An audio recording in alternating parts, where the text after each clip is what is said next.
नमस्कार, मैं विक्की कुमार। भाजपा शासन में सबसे ज्यादा मंदिर गिराए गए, खासकर बनारस जैसे पवित्र शहर में। लेकिन अभी की जो खबर मैं आपके सामने पढ़ने चल रहा हूं वो है कि दिल्ली के एक प्राचीन मंदिर को इसलिए गिरा दिया गया है क्योंकि वहां पर आसपास आरएसएस का कार्यालय है और पार्किंग की बड़ी समस्या आ रही है। तो भाई, अब पार्किंग के लिए चाहे मंदिर गिराना पड़े या फिर सनातन धर्म को ही जमींदोज करना पड़े। आरएसएस को यह लगता है कि आरएसएस तो सनातन धर्म की रक्षक है, तो फिर वो तो कुछ भी कर सकती है। वो चाहे हिंदू मंदिरों को जमींदोज कर दे या उन्हें हटा दे। अपने काम के लिए वो हिंदू धर्म से जुड़ी किसी भी तरह की चीजों को ध्वस्त कर सकती है, लेकिन दूसरा नहीं कर सकता। आपको याद है कि काशी विश्वनाथ कॉरिडोर के नाम पर दर्जनों प्राचीन मंदिर ध्वस्त कर दिए गए थे। किसी सनातनी की हिंदू इच्छा तब नहीं जगी, ना ही सनातनियों ने इसका कोई विरोध किया, क्योंकि ये ईश्वर और भगवान के हित में किया जा रहा था। ईश्वर और भगवान के घर बनाने वाले ये रक्षक उनके घर को टूटते हुए ही देख रहे थे। लेकिन मामला भाजपा शासन का है, मामला आरएसएस का था, तो आखिर बोलने की हिम्मत कैसे पड़ेगी। शिवलिंगों को मलबे में फेंक दिया गया था। बहुत सारी तस्वीरें हैं, हम उन्हें दिखाना नहीं चाहते। आप सबने देखा ही होगा उन तस्वीरों को जिस समय काशी विश्वनाथ मंदिर का कॉरिडोर बन रहा था। उस टाइम बनारस चुप था। बनारस के सांस्कृतिक कर्मी चुप थे, धार्मिक लोग चुप थे, धार्मिक लोग चुप हो गए थे। कुछ लोग थे जो थोड़ा बहुत खुलकर सामने आए, जिसमें मंदिर के पुजारी शामिल थे। एक पुजारी ने तो यहां तक कहा कि मोदी ने तो औरंगजेब से भी ज्यादा मंदिरों को तुड़वाया है।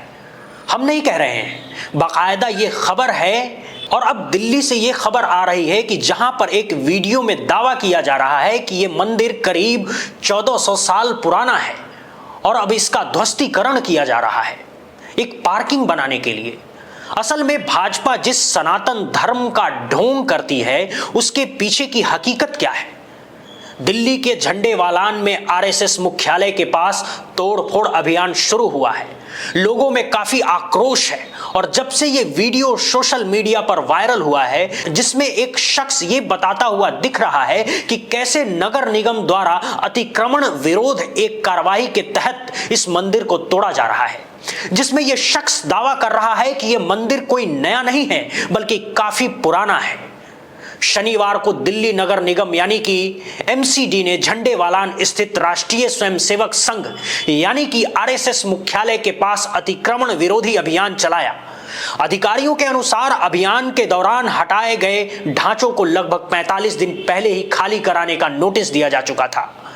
45 दिन के बाद भी जब इस तरह के अतिक्रमण नहीं हटे तो लोग के घर को तोड़ा गया। लोग गुहार करते रहे, प्रशासन के सामने हाथ जोड़ते रहे, रोते रहे, लेकिन प्रशासन किस तरीके का बयान देता है। 2014 के बाद अब तक जितने अतिक्रमण के नाम पर घर ढाहे गए उनमें प्रशासन का बाइट सुन लीजिए। आपको ये कहते हुए मिलेंगे कि हमने इतने दिन पहले ही खाली कराने का नोटिस दिया था, लेकिन लोग नहीं माने तो हमें गिराना पड़ा। किसी भी प्रकार की गड़बड़ी को रोकने के लिए पूरे अभियान के दौरान दिल्ली पुलिस के जवान मौके पर मौजूद थे। बड़े बड़े जवानों को वहां मुस्तैद करा दिया गया था कि गड़बड़ी ना हो। यानी कि प्रशासन के नजर में गड़बड़ी क्या है कि लोग विरोध ना करें, अगर करे भी तो उनको बलपूर्वक हटा दिया जाए। इंडियन नेशनल कांग्रेस के इंस्टा अकाउंट पर वीडियो शेयर करते हुए यह कहा गया कि आरएसएस के करोड़ों की बिल्डिंग है, मगर पार्किंग की जरूरत है तो पास के मौजूद करीब 1500 साल पुराना मंदिर को तोड़ा जा रहा है ताकि उस जमीन पर आरएसएस अपना कब्जा कर सके। दिल्ली में मौजूद बीजेपी सरकार का इस कुकृत्य के लिए पूरा समर्थन है और बुलडोजर की नीति के तले सब कुछ तबाह कर देने की पूरी आजादी भी है।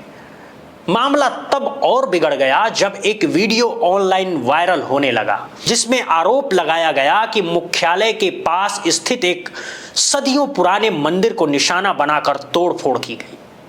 क्लिप में यह भी दिखाया गया कि 1500 साल पुराने गोरखनाथ मंदिर को, जहां भक्तों का कहना है कि लगातार राम कथा का पाठ होता रहा, नगरीय कार्रवाई के बहाने हटाया जा रहा है। वीडियो में परेशान स्थानीय लोग सवाल उठा रहे हैं कि एक पवित्र स्थल को क्यों छुआ जाएगा और तत्काल हस्तक्षेप की मांग कर रहे हैं। अब जानते हैं कि घटना स्थल के आसपास रहने वाले निवासियों का क्या कहना है। वहां के निवासियों ने यह तर्क दिया कि उन्हें पर्याप्त सूचना नहीं दी गई, जबकि प्रशासन कह रहा है कि उन्हें 45 दिन पहले बता दिया गया और अधिकारियों पर अचानक विस्थापन का वहां के निवासियों ने आरोप लगाया। कुछ महिलाएं अधिकारियों के बुलडोजर रोकने की गुहार लगाती दिखाई दी। समुदाय के सदस्यों ने जोर देकर कहा है कि तोड़फोड़ से क्षेत्र की विरासत से जुड़े पुराने घरों और धार्मिक ढांचों को खतरा है। अब देखते हैं कि अधिकारियों ने क्या कहा। वो कह रहे हैं कि पर्दे के पीछे नगर निगम के अधिकारियों ने एक अलग ही कहानी पेश की है। एमसीडी के एक सूत्र ने पीटीआई को बताया है कि ये इमारत एक खतरनाक इलाके पर स्थित थी। जहां आरएसएस कार्यालय है वहां आसपास ये इलाका खतरनाक कैसे है? चलिए, अभी तो ये खतरनाक इलाका बता रहे हैं, आगे क्या कह रहे हैं। और ज्यादातर लोग पहले ही यहां से निकल चुके थे, बस कुछ ही निवासी बचे थे जिन्हें अभी भी जगह खाली करनी थी। सूत्र ने आगे बताया कि यह अभियान दिल्ली विकास प्राधिकरण के साथ मिलकर चलाया गया था और सभी प्रक्रियागत नोटिसों का पालन किया गया था। इस पूरे बाइट में, इस पूरे वर्जन में जो प्रशासन कह रहा है और दावों का खंडन कर रहा है, उसमें 2-3 बातें आप नोट करिए। अब वो जगह किसके नाम पर होगी? किसके प्रेशर से ये काम किया जा रहा है? पार्किंग के लिए अगर बन रहा है तो पार्किंग के लिए क्या कोई और जगह प्रशासन के पास नहीं थी? या फिर आरएसएस जैसी संस्था के लिए सरकार इतनी ज्यादा नतमस्तक हो चुकी है कि अब उनके पार्किंग के लिए वो किसी धार्मिक जगह या फिर जहां जनता रहती है उसको वो खाली कराएगी। हालांकि इसके बावजूद वायरल वीडियोस के आरोप के संबंध में नगर निकाय द्वारा कोई औपचारिक टिप्पणी अभी जारी नहीं की गई है, जिससे कई प्रश्न अभी अनुत्तरित रह गए हैं और तनाव भी अभी बना हुआ है। तो ये चेहरा और खासकर सनातन धर्म का ढोंग करने वाले आरएसएस भाजपा और भाजपा शासन के इस बगुले भगत की कहानी आपको जाननी चाहिए, लेकिन आप जानकर करेंगे क्या? जैसे एक ने पूछा कि भाई भाजपा शासन में इतना मंदिर गिर रहे हैं, आखिर ये सनातन के रक्षक कैसे हैं? कहेंगे भाई देखो, सनातन तो दिल से हुआ जाता है, हिंदू तो हम दिल से हैं, मंदिर मस्जिद में क्या रखा है? देखिए, लड़ाइयां तो रोज मंदिर और मस्जिद की ही है। जहां मंदिर बनाने की बात आएगी वहां पर इंफ्रास्ट्रक्चर की बात करने लगेंगे कि मंदिर तो यहीं बनाएंगे, और जहां मंदिर तोड़ा जाएगा वहां पर कहेंगे ये विरासत तो हमारे दिल में बसी है। जैसे एक महाशय काफी दिन पहले बनारस के मंदिरों को लेकर के, बनारस की सांस्कृतिक विरासत को लेकर जब उनसे सवाल पूछा गया तो उन्होंने कहा कि बनारस की संस्कृति और उसकी साहित्यिक धरोहर और उसकी प्राचीनता तो बनारस के अंदर बसी हुई है।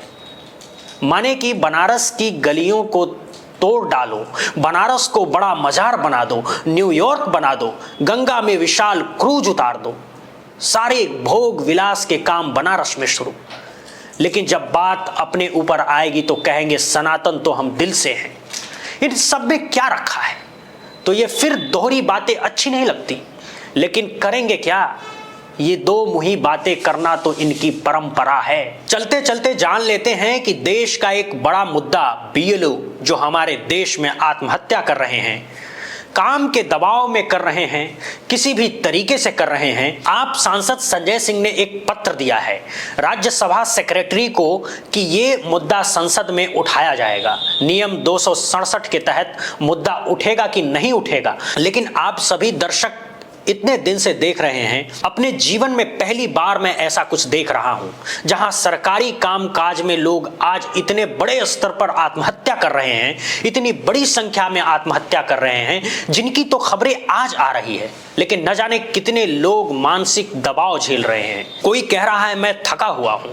बताइए, गुजरात में एसआईआर के काम के दबाव के कारण एक बीएलओ ने आत्महत्या कर ली थी।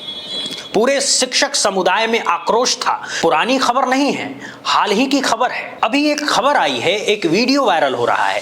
बीएलओ सर्वेश्वर सिंह करके कोई व्यक्ति हैं जिनका वीडियो वायरल हो रहा है, जिसमें कह रहे हैं कि माँ मैं जीना नहीं चाहता हूं, लेकिन फूट फूट कर इस वीडियो में रो रहे हैं। अब ये लोगों से न जाने क्या करवाया जा रहा है, न जाने किस तरीके का वर्कलोड उन पर दिया जा रहा है। सरकार के पास इतने लोग ही नहीं हैं कि कम से कम जो जिस जॉब में हैं वो अपना काम करें। इसके लिए 2-3 महीने के लिए किसी बेरोजगार व्यक्ति को प्रशिक्षित करके उसको रोजगार के तहत ये काम दे दिया जाए। लेकिन नहीं, आप शिक्षक हैं, आप चुनाव भी करवाएंगे, आप बीएलओ का भी काम करेंगे, आप सरकारी योजनाओं का भी प्रचार करेंगे, पढ़ाई के अलावा आप सारा काम करेंगे। स्कूल बंद है, बच्चे नहीं हैं और सरकार उनसे अपनी योजनाओं का प्रचार करा रही है। क्या एसआईआर सरकारी नीति के तहत नहीं है कि इसके लिए कोई सरकारी नियुक्तियां की जा सके? सरकार ने ही तो इसे बनाया है, तो फिर क्यों नहीं इन 2-3 महीनों के लिए कुछ विशिष्ट लोगों को इसके लिए नियुक्त किया जाए? ये भी खबरें आ रही है कि बीएलओ के ऊपर दबाव बनाया जा रहा है कि किनका नाम वोटर लिस्ट में रखना है और किनका नाम नहीं रखना है। अभी बहुत कुछ सामने आना है, तब तक के लिए देखते रहिए बुद्धा इंस्पायर्ड।